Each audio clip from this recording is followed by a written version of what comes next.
group study rooms are the perfect setting for studying with friends or collaborating on group projects, and they're now available to reserve in advance.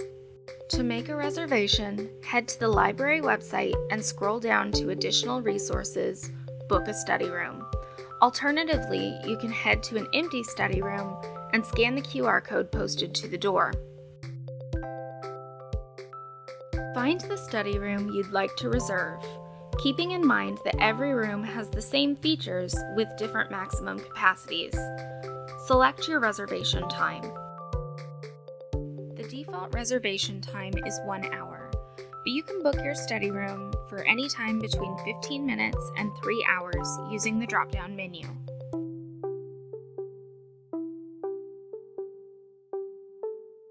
Confirm your reservation details and take note of the listed terms and conditions of your reservation.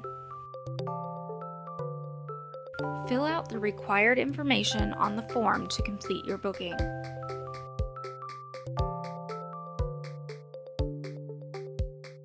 You will receive a confirmation email that includes a map with directions to your study room. If you have any questions about our study rooms or need help making a reservation, please visit the info desk or submit your question through our Ask a Librarian chat service.